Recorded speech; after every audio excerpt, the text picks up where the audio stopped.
자, 이제 벌써 11주차를 진행하게 되었네요. 11주차의 내용은 다니엘, 호세아, 요엘, 아모스, 오바다, 요나. 책이 꽤 많네요. 다니엘서는 총 12장인데요. 하나님의 구원은 예수 그리스도 성취한다라는 내용을 다루고 있다면 호세아서 14장까지의 내용은 구원의 근거는 도대체 무엇이냐?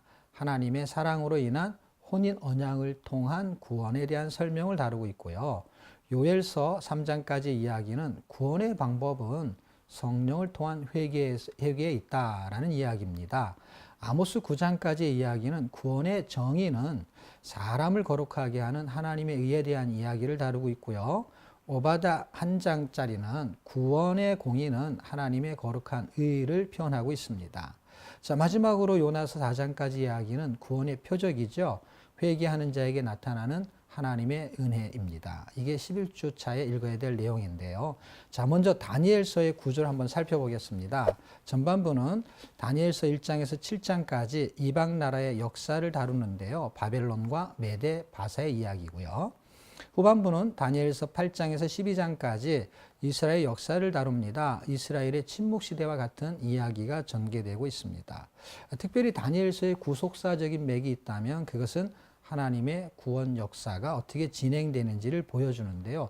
결론을 먼저 말씀드리면 구원의 역사는 열국, 우상을 뜨인 돌로 그리스도께서 무너뜨리는 하나님의 한 나라를 세우는 결과를 설명하고 있습니다. 땅의 세상 나라에서요. 하나님의 영원한 하나님의 나라를 세우는 내용을 다루고 있죠. 자, 다니엘이 꿈을 꾸는데요. 금신상 꿈이죠. 그 꿈은 성경을 뭐라고 말하냐면 우상이라고 말하고 세상 나라라고 말합니다. 그런데 그 나라를 하나님께서는 손대지 않은 돌로 그 나라를 무너뜨리고 하나님의 영원한 나라를 세우시겠다 하는 게 다니엘서의 핵심입니다. 자, 그런데 어떻게 그 나라를 무너뜨리고 하나님의 나라를 세우는가라고 보면 사건이 크게 두 개가 전개되는데요. 하나는 뜻을 정하는 사건인데요. 어떤 뜻을 정하냐? 자기가 더럽혀지지 않을 뜻을 정하는 건데요. 다니엘이 동물의 음식을 먹지 않았던, 예를 들면 고기를 먹지 않았던 그런 뜻을 정한 게 있었잖아요.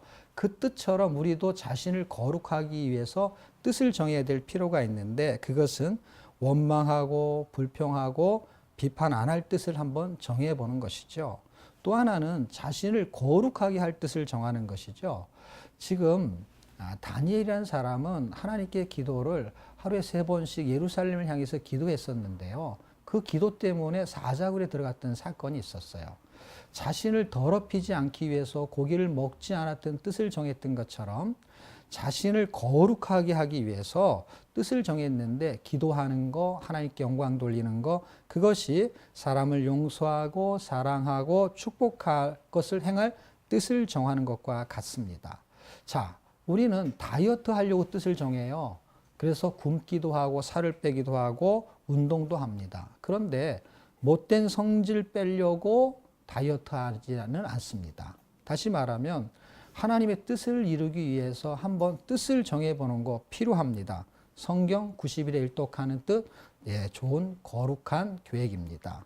자, 하나님이 한 나라를 세우는 거는 나부터 시작합니다. 어떻게요? 그리 아니하실지라도 세상의 부귀영화에 절하지 않고 그리고 금신상에 절하지 않다가 사드락과 메삭과 아벳노고는 불 속에 들어가게 됩니다. 그런데 하나님의 거룩을 드러내게 됩니다. 그 속에서 살아나오는 영광을 얻게 되죠. 또 하나 다니엘은 하나님의 말씀대로 기도와 말씀에 전무하다가 사자굴에 들어가는 결과를 초래하게 됩니다. 그런데 그것을 통해서 하나님의 거룩을 드러내게 됩니다. 성경 중에 다니엘서는 구원에 대한 삶이 하나님의 거룩에 있다라는 것을 명확하게 보여줍니다. 우리가 이 땅에 사는 동안에 성도의 삶은 하나님의 거룩을 드러내야 하고 불속 같고 사자굴 같은 세상에서 하나님의 말씀으로 거룩을 드러내는 그런 성도가 되기를 주의 이름으로 축복합니다. 감사합니다.